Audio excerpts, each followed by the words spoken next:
Hey, you guys, welcome back to our channels. Thank y'all so much for tapping back in to see what we all have to say. You guys, it's a quant, a massive EBA 2025 update, plus the final draft of the participants that actually participated within that ceremonial days. Follow us on this because we're always going somewhere. Brother, what you got to tell the people today, Maximus? Well, so glad to be back with Channing and, of course, Jesse. We're going to jump right into it. So first thing we're going to pull up is actually from a screenshot. Shot to Quant Papa for the finalized screenshot. Before, the ones we shared with you guys only had a few particular participants. You saw in the thumbnail some of the key ones. It's like this. And let's full screen this. You see here basically lead sponsors. Now, previous outlines, I kind of showed a little bit about this, but again, lead sponsors, Deutsche Bank, JP Morgan. Think about it. Like JP Morgan has always been part of that mix. Oracle plug, again, the whole thing with Quant Network, Oracle plug. At this point, I don't even need to describe this anymore. We've already done a lot of deep dives about this and so on, and you're more than welcome to check out our video section for more info. But host and bank sponsors, of course, Bank of America, you already know they're plugs to things like Ripple XRP. Another one stood out for me, BNY, especially with XRP, especially even with Quant, right? Especially BNY Mellon. Shout to Rue Black. We covered the whole thing of Mark Andreessen and, of course, his ties to BNY. And we know that he put in about, $2 million into Ripple back in 2014 and did 100x on that investment because it obviously went to all-time highs a few years later, right? Citi, of course, host of the RLN and the RSN. We know about NatWest's connection with standards with Australia, ISO TC 307. Jesse and I recently covered the whole thing about HSBC, Selects, Ripple XRP. So many big conglomerates here, of course, Associate General and so on, right? So there's another updated list. So this one, of course, corporate sponsors. Let's talk about that for a brief bit. So some people, have highlighted more than enough times. Of course, Accenture, obviously ACI Worldwide's big. There's a lot of big ones. How many times have we done outlines even on collaborations with not just other people like Quant Papa, but obviously even with Channing, Nexi, okay? You, of course, see Oracle. Of course, you see Swift. A lot of people don't realize Sybos, right? Sybos, Swift is always the host of Sybos. You got Visa Direct. Visa's got a partnership that they announced, late 2023 or going into early 2024. Remember that? And the big deal, of course, was with Stellar. Big deal was, of course, with Hedera, obviously Ripple. And then we saw also, for example, MasterCard. And we've done the whole outline of Quant Network with standards through MTN, right? That was a big deal. We saw some of those participants. Again, we've done the deep dives, showed the whole thing about Wise integration, obviously with the OVERLEDGER. So that's been said, been there, done that. Let's get more further into this. Another outline I showed a while back, cloud sponsors. Again, think about it. Quant's OVERLEDGER is an operating system. Would make sense that, and a literally, an operating system, the world's most popular one, whether we like them or not, would be a sponsor of some of this. So again, when you get further into it, you see some of the other participants, whether it's Finastra. Some people point out that Finastra is Quant's competition. We point out also that, under the hood, it seems as though it's an unofficial collaboration. But again, people say that's speculative, but there's been more than enough evidence through standards, right? The one that's in the top right, Euro Banking Association, hence the EBA. Again, always worth pointing out some of these key things and some of the key participants. Let's take you to the last tab on the final one. And we do see some of these other ones. And some of these ones are kind of like connected to stocks and whatnot, according to Quant Papa, but nonetheless, good to point some of them out, especially like NASDAQ and so on. And we've seen a lot of news lately about NASDAQ, of course, highlighting both Ripple and Stellar lately. Jesse and I did a video about that. Of course, you see MasterCard and a few of the other ones like Red Hat. Again, those are some of the ones that stood out to me. Before we continue in our outline, we're going to get an analysis from our panel here, which is Jesse and Channing. So glad to have Channing back with us. please give Channing a follow over on his YouTube channel, especially if you're on my channel or Jesse's. He can be followed over at King Channing, all one word, King Channing. Always support our fellow brothers and sisters in this space. Let's kick it over to our panel. Again, Jesse and Channing. Take it away. If managing your crypto feels like solving a puzzle, it's time to switch to Decent Wallet. It's just a few taps. You can manage, track, and secure your crypto with unmatched ease. And here's the best part. Grab your Decent Wallet at a discounted price by using the referral link below. Don't miss out on making your crypto experience smoother and more secure. Brother, that was quite the list of participants. Like, wow. You even like, you have things like BNY Mellon. You have to remember Netta Saree from BNY Mellon discussed BNY's project of being a part of Agora. And now it has not been officially announced, but we know that the Unified Ledger is being involved. We know that XRP is there. We know that Quant is a part of Project Agora with those 7 central banks and those 42 regional banks within Project Agora. And then you flip over to the other page, then you have the RLN there. You have participants from Rosalind there. You have participants from all these things that we already know because these things have already been announced, whether it was 1, whether it was 2, whether it was 3 years ago. It is crazy to see everybody coming all into alignment, literally, to truly see at EBA Day and understand the warning that he gave during EBA Day 2024, like, hey, either get on board or a mandate will come down and you'll be forced to get on board. Things like either get into compliancy or you'll be forced to use RLUS, not RUSD, but Circle USDC. These are things that Gilbert Verdian said during EBA Day 2024. Now, fast forward a year later, and you see that everything that he said and then some has become a reality. Now we have stablecoin legislation literally flooding the market. We have the Genius Act coming out of the House. Coming out of the Senate. We have the stablecoin legislation coming out of the House. We have new market structure legislation that's coming out. I want to say French Hill just proposed that just yesterday. These things are coming down because regulatory compliance is going to matter, and all of these banks are now getting in alignment. EBA Day, that also goes apart to SEPA, which stands for Single Euro Payments Area. All of these players that have global businesses that do global commerce are getting in alignment with DLT because it propels their companies very future facing, and it's going to bring down costs dramatically when it comes to cross-border payments and settlements instantly, getting in alignment with things like an ISO 222, which we know goes live November 22nd, 2025. And in your videos that you guys just put out, we know that is now not officially being delayed. So we know it's a go. But what you got to tell the people, brother?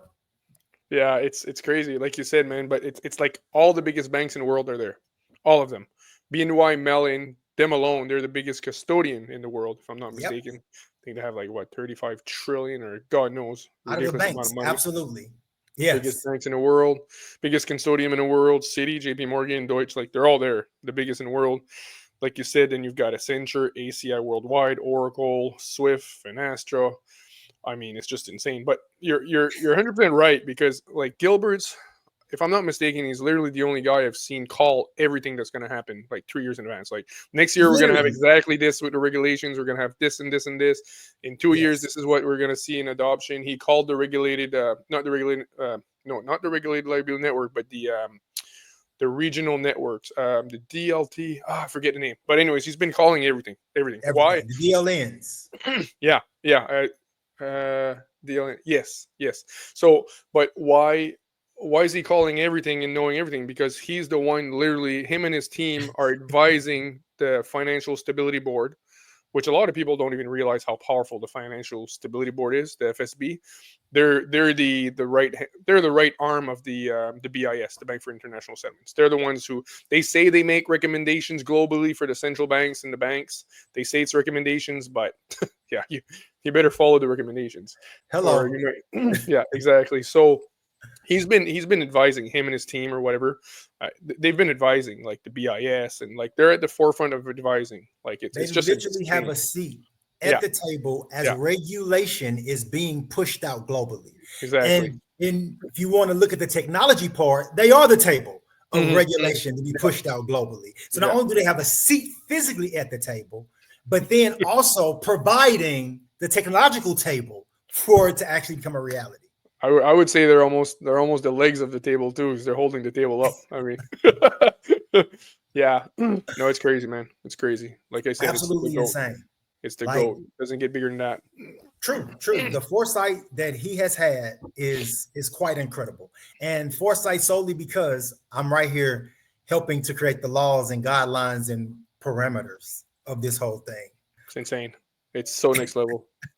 So next level. Maximus always comes with the heat, man. He always comes with the heat. Yeah. Well, I do appreciate this next part. I think you guys are going to appreciate it. And of course, we're going to kick it back to our panel. It's basically this. It's a big announcement from Dr. Luke Riley. So this was 2 days ago.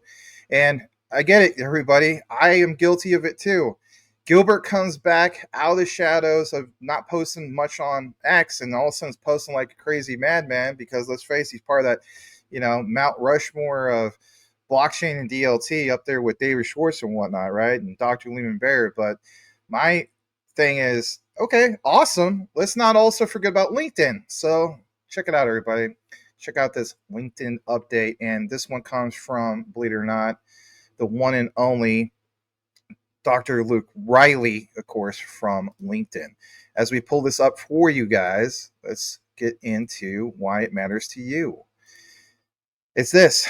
Dr. Luke Riley 2 days ago says specifically, our post about agents dominating your LinkedIn feed. Okay. Well, a fusion is coming between AI and blockchain. Now, I'll come back in the frame for a brief bit. Basically, as we've known, if we go to, for example, Pipedream, what is one of the main things that we have showcased numerous times on Pipedream? It's the whole idea there's 2,000 plus AI integrations, AI agents integrated, of course, with Pipedream. And it's not just ending there. Make integration, there's Zapier. But when we look more into the underlying tech, whether it's Amazon Web Services or some of these other big ones like with Oracle and so on, we see the integrations, API, everything. So it's interesting to see the whole thing about these specific AI agents. And let's face it, called this a while back. I said you're going to see more and more push from the Quant network in regard to AI. Now this is on winding right before our eyes. As we jump back into this and why it matters to you, let's get into a little bit more of that nitty gritty, as I would always point out. So for one, Dr. Luke Riley points out fusion coming between AI and, of course, blockchain. Don't forget about the part about AI and blockchain, because as we do another video later on, you're going to see, in my humble opinion, just a taste of things that come, that I feel as though the Quant network could very well save the you-know-what of Ethereum. And while that's not a popular thing to talk about, might as well address it. So if you're looking to connect your agent system to blockchain or vice versa, Quant's upcoming technology, OVERLEDGER Fusion, can help you with this. And here's some of his thoughts. Firstly, what a difference 10 years makes. When he graduated, as in Dr. Luke Riley, with his PhD in multi-agent systems 10 years ago, there wasn't much industry interest. Now it's all you hear. So should you be looking to agentic AI? Absolutely. The current state of LLM chatbots is impressive, but it's the rapid rate of progress that is extremely exciting. From AI resembling an entry-level employee 2 years ago to AI with the right prompts starting to resemble a more mid-level employee nowadays. Now, this part about right prompts, this is what we've seen in code. It's those templates. Hence why you've heard, everybody, the whole idea of, for example, 0 lines of code. Make 0 lines of code. Zapier, 0 lines of code. We call it 0 lines of code because the code has already been made.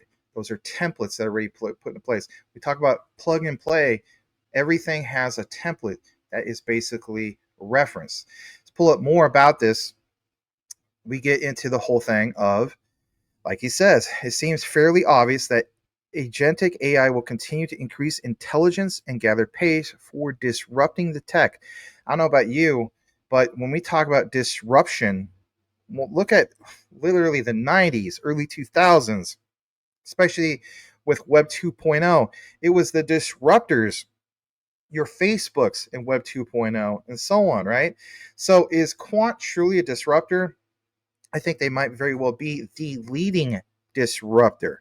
For many years, Dr. Luke Riley has been preparing for how agents will utilize blockchain. I've always stated I felt this gentleman was the plug to a lot of what you see with AI, not just Gilbert Verdian. That's no knock on Gilbert, of course, but Dr. Luke Riley discussed early thoughts on this back at the Leading Agents International Conference all the way back in 2019. Since then, everybody, much has changed and advanced. We can now see that blockchain can play a key role for agent systems in areas such as, for one, providing an agent-to-agent micropayment system.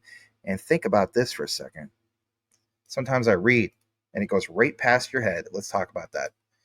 This, in my opinion, matches up with the whole vision as Gilbert Verdian has laid out many years ago, back to what Jesse was pointing out in our recent video, about Gilbert Verdian sharing the IPO.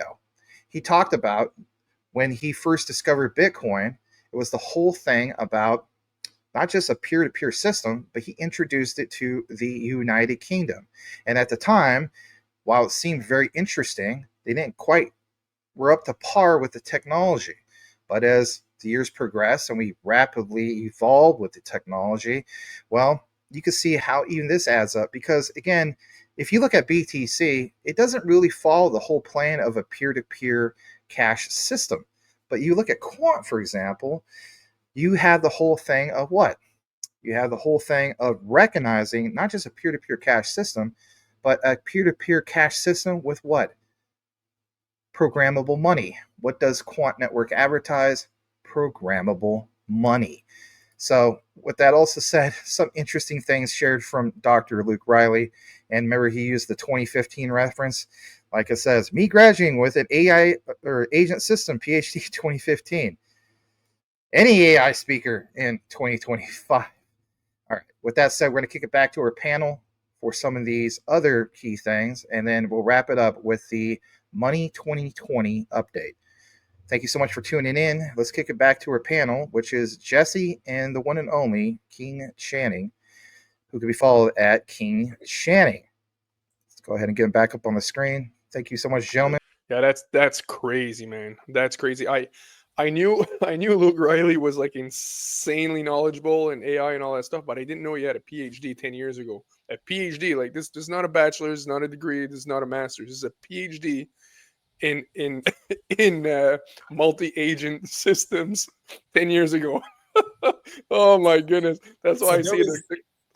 There was an interview with Gilbert, and one of the things that he said in regards to Dr. Luke Riley was they were trying to get over a hump as far as the technology was concerned. And after Dr. Luke Riley came onto the team, literally within a weekend, he had it figured out and they were able to launch. Like we're talking about a brilliant man in the space of Web3, AI, blockchain, distributed ledger technologies, like immense value to the Quant Network team, alongside of someone like Gilbert, who has 20 plus years of cybersecurity. Gilbert was one of those kids where, you know, most people just watch the internet. He's one of those kids where he looked like, how can I dissect the internet and see how it actually works? That's the type of kid he was. And a type of kid like that follows that path and that whole vision turns into a Gilbert Verdian, where now you have a truly interoperable technology that you have coupled with central banks, government, and multinational corporations, because you have developed a technology that actually works. Yeah, he's so it's incredible. Level, so, it's next level. Yeah, and when Gilbert said that, when Gilbert Verdian said, but then we thought it was gonna. I think he made a comment like something that should have taken like 3 years. Yes, it was like 3 or 5 years exactly. Luke Riley figured it out in a weekend. Figured it out in a weekend. Like it's almost sounded like it's a weekend or like overnight or something like that. I was like, holy. Crazy.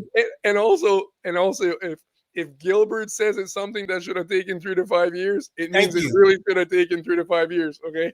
Exactly. We're talking literally the highest of the high level as far Yeah. as education and knowledge of this space.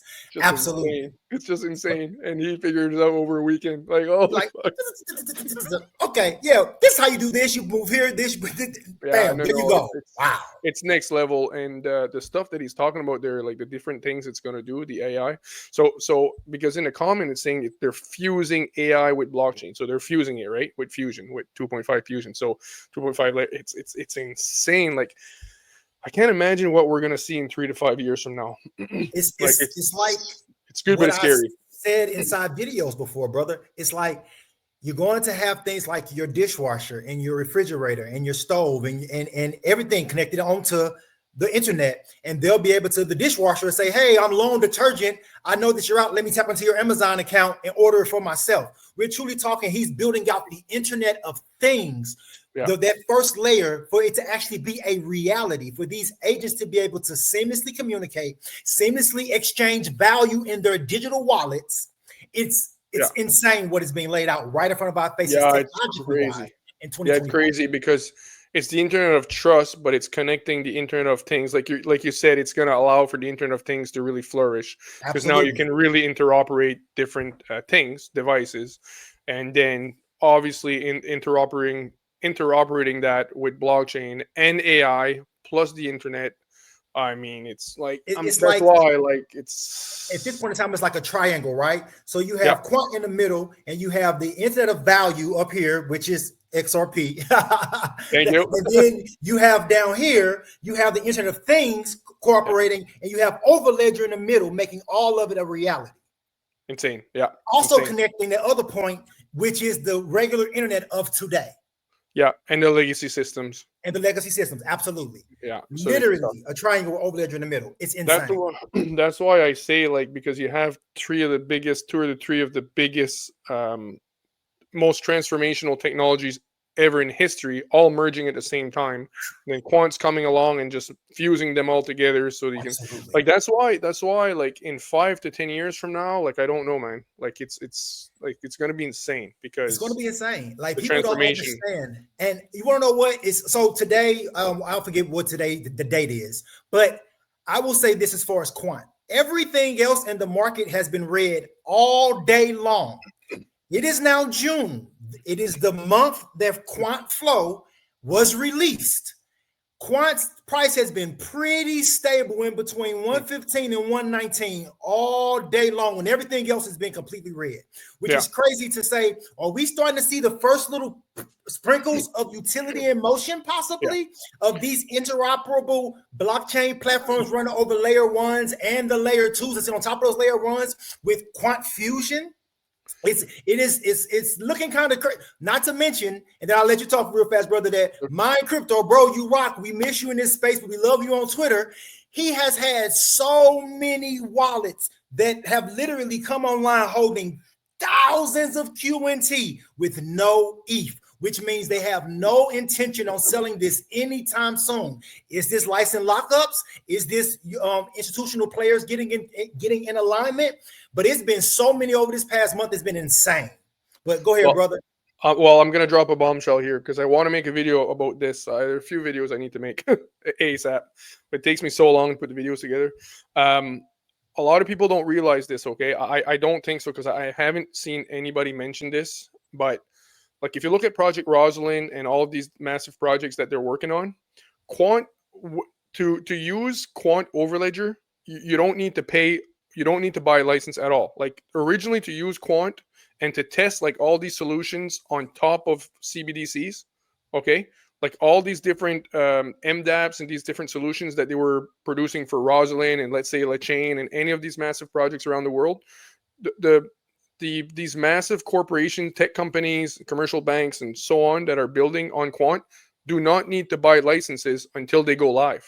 Right. That's what I think people are not realizing this. Okay. Exactly. So these massive solutions that are going to require a massive amount, that are going to create a massive amount of utility, And this, I'm going back Project Rosalind a few years back here. Okay, so you saw like the first stage of Project Rosalind, then you saw the second stage, and now they were moving to the third stage, I think, which involved over 40 banks and numerous tech companies or whatever, like all the biggest tech companies. Okay, it was kind of crazy. It was around the time that Rosalind, the second one that you're talking about, happened.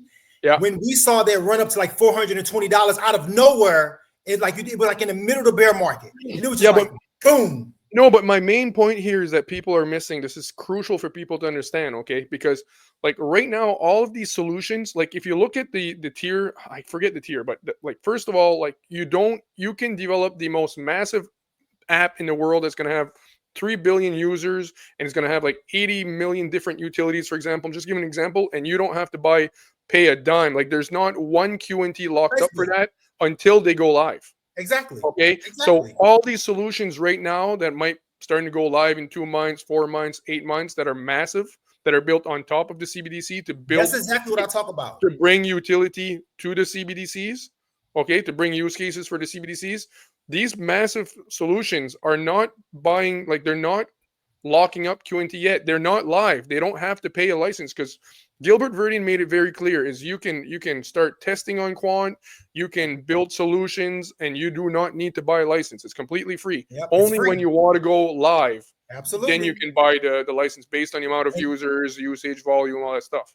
Exactly. And even for the small and medium enterprises, they have their 3 levels. There's like it's free, then it's like $199 a month, and then it's like $4.99 a month. That's for the small side. But this is when you're going live. As per my I know I'm saying, but those things are when you're going live. Those are the stages. You have the free stage. It's basically like your sandbox stage almost. So to show that it's actually you can actually do what you want to do within this space. And then after you've gotten to the point where you're ready to go live, for the small players, they have those 2 to choose from. Now I've seen for the big boys, they start like $10,000 for the go live. Yeah, but correct me, let me know if you agree with me on this. My understanding is that you can be building a solution that requires 10 blockchains and like the biggest package in the world, and you're building the MDApps and you're testing them in the sandbox. It's a massive solution, right? It would require a ridiculous license for that, right? But you can bring it right to the forefront, test it almost in a live environment. Like it's similar to a live environment. You're testing it, make sure it works. Because Gilbert was very, very clear about this. Because the goal here is to build solutions for these CBDCs, bring use cases to CBDCs before the CBDCs goes live. They have to. You can't launch a CBDC and not have any use cases for it. Absolutely. That's the last thing the central banks want, because they want us to use CBDCs. So all these solutions are not they're not paying for the licenses yet. They haven't gone live. I'll say this real fast before we kick it over to Maximus, because I have a video and he touched base on this, Gilbert himself. It's not just the CBDC. This is another reason why I believe it's Pay UK. That's with that alone, that's not just CBDCs. That's literally the regular payment system of the UK right now today that he is now also interoperating with alongside of the digital pound. Yeah. Not only CBDCs. I was using that as an example. No, I know. So I'm just proving your point. So when these things go live, they're already in alignment. They're already ready. They already have their use cases set out. That's the reason why it was that 2-year window for ISO 222. That 2-year window expires, but it's been a coexisting period of this technology, both the old technology and the new technology, showing that, okay, this actually works. So when we hit this hard go live, it's a go. Now, no matter how they onboard, whatever their process of onboarding for the whatever company. But that's when the licenses would lock up the QNTs. What I mean, there would be a ridiculous amount of utility for QNT right now building up, and they just haven't gone live. That's why I'm saying, as far as looking at the price when everything else is red, and QNT as of in June has been looking very, very steady. Very, very stable, if that makes sense. So it's looking that it could very well be utility in motion, that first little sprinkles of it coming out right now. But go ahead, Maximus. Happy to have you back, brother. Well, when you guys see me come on, right, sometimes we got to wrap it up because we don't want to make it 2 or 3 hours. We have so much to get into. Guys, thank you so much for tuning in. On the next particular episode with these gentlemen, we'll be getting into the next big QNT update, where they talked about Money 2020. So stay tuned for that one. This has been a pleasure to bring you the EBA days. segment. Tune in next time. Like we mentioned, here's your code word if you listen to the entire outline, and that is clean cut, because Jesse looks clean cut with his nice haircut. Finally got a haircut. Yeah. We'll see you guys on the Nice. next one. See you guys.